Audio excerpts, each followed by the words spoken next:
Madame la Première ministre, chers collègues, Madame la Première ministre, nous voici rendus à la dernière motion de censure de votre budget, mais aussi de l'année 2023.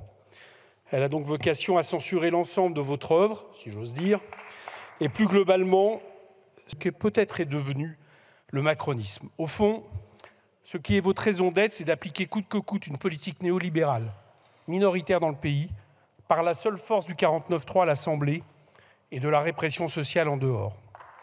Cela a été vrai pour le budget comme pour la réforme des retraites. Pour imposer cette politique qui, en dernière instance, vous amène à toujours avantager les revenus du capital sur ceux du travail, vous n'hésitez pas à piétiner la démocratie parlementaire et à emprunter des voies toujours plus autoritaires. Pire, désormais, pour vous donner un peu d'air, vous empruntez à l'extrême droite sa fonction historique, qui est de diviser le peuple, les plus défavorisés entre eux, en leur faisant croire que leur sort et leur intérêt commun n'est plus que confrontation et concurrence quand on les définit par leur nationalité. Non content de jeter en pâture l'étranger, comme l'origine de tous les maux de notre pays, à partir des fantasmes rances de l'extrême droite, vous bâtissez désormais des majorités sur ces idées. Des majorités tout court d'ailleurs, puisque un simple calcul permet de constater que votre ignominieuse loi sur l'immigration ne serait jamais passée si le Rassemblement national avait choisi de s'y opposer. Oui, Madame la Première ministre, vous et votre gouvernement méritez d'être censurés pour ce budget qui n'a obtenu aucune majorité, ou plutôt si, contre lui, puisque lors de la seule occasion de voter qui nous a été donnée, il a été battu dans la commission que j'ai l'honneur de présider.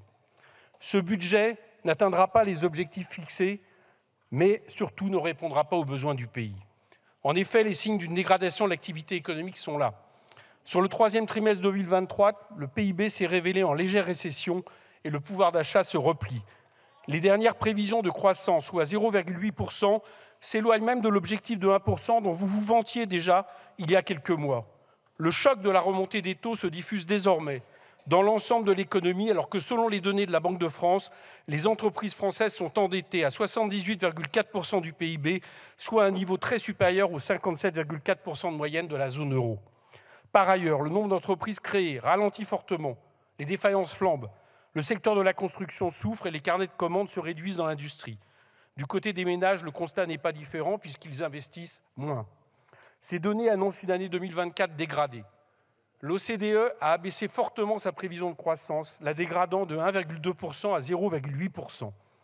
L'OFCE anticipe un recul de l'investissement des entreprises de moins 1,1% et le chômage passerait de 7,4% à la fin 2023 à 7,9% à la fin 2024, bien éloigné de ce plein emploi que le chef de l'État a encore présenté hier comme un fait accompli. Si j'en crois les propos du ministre de l'Économie et des Finances, la solution serait alors d'imposer des baisses de dépenses publiques supplémentaires et de s'attaquer une fois de plus aux salariés, le genre de remède des médecins de Molière qui accentue le mal en affaiblissant la consommation populaire. Lorsqu'il y a risque de récession, le temps n'est pas aux coupes budgétaires, mais à un interventionnisme renforcé. La Commission européenne constate elle-même que les politiques austéritaires prévues auront un effet restrictif sur l'activité en 2024. Voilà une raison supplémentaire pour préserver dans les mois à venir une flexibilité budgétaire suffisante afin de faire face à ce climat défavorable. Ce n'est donc pas la réduction des dépenses qui permettra d'améliorer la situation économique et sociale du pays, en particulier lorsque des rapports comme celui de l'ADEME, publié ce mois-ci, soulignent que le coût de l'inaction climatique serait plus de 4 fois supérieur aux efforts financiers nécessaires à la bifurcation écologique. Avec ce budget, le gouvernement persiste dans son erreur et nous fait perdre un temps précieux, irrattrapable dans la course de vitesse contre le réchauffement climatique. Le constat que je viens de vous exposer est manifestement partagé en partie au sein de cet hémicycle.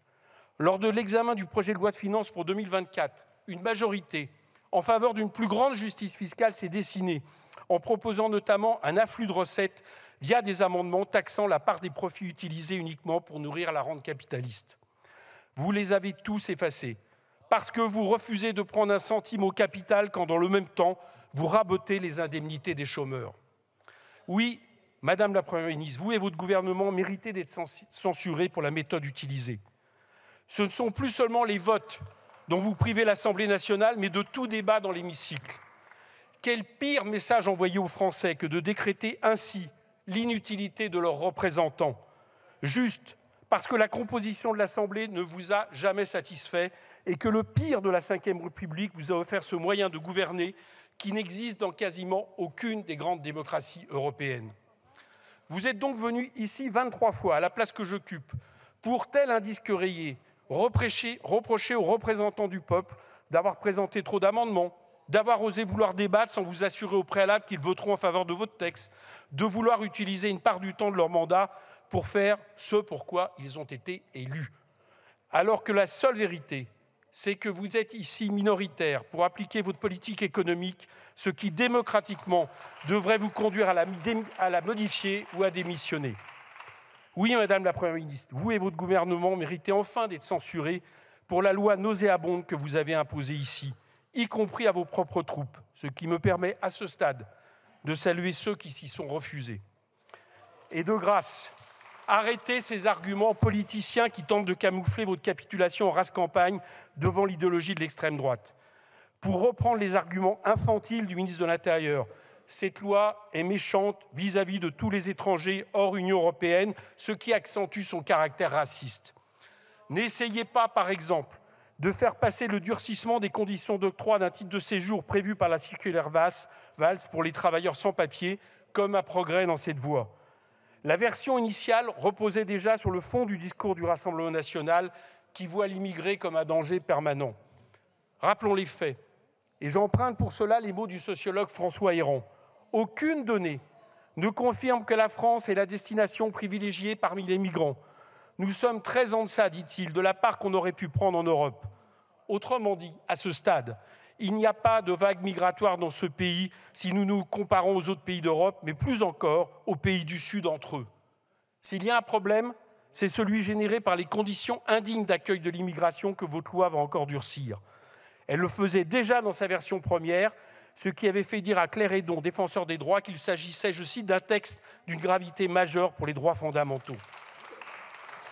Pour chercher une majorité, vous avez donc avalé toutes les exigences des Républicains qui ont choisi de sauver leur existence en se faisant le cheval de Troie des idées d'extrême droite et à qui je veux rappeler qu'une fois utilisé, le cheval de Troie a été abandonné. Ces ajouts sont incontestablement des mesures d'extrême droite. Pris dans leur ensemble, c'est son programme.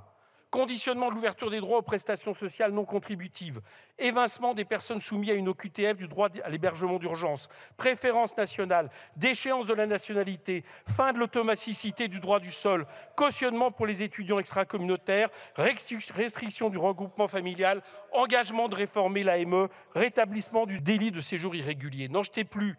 Vous venez, Madame la Première ministre, d'être la première chef de gouvernement d'extrême droite de ce pays en matière d'immigration. Et ce ne sont pas les propos qui se veulent rassurants que vous et le chef d'État utilisez pour expliquer que les pires mesures de cette loi sont anticonstitutionnelles, ce qui est vrai, qui changera le mal que vous venez de faire. Si vous voulez nous convaincre que nous avons encore en commun une trace de cet humanisme que vous revendiquez, Madame la Première ministre, il n'y a qu'un seul moyen. Ne promulguez pas cette loi. Je suis certain, parce qu'elle est contraire à nos principes républicains, que cette loi ne sera pas appliquée. Ce peuple que vous insultez en permanence en expliquant que vous ne faites que suivre son opinion saura vous résister, vous verrez. Mais pour vous, le mal est fait. Avec cette loi, vous avez définitivement rejoint la cohorte des gouvernements néolibéraux qui appliquent une politique d'extrême droite sans en être issus.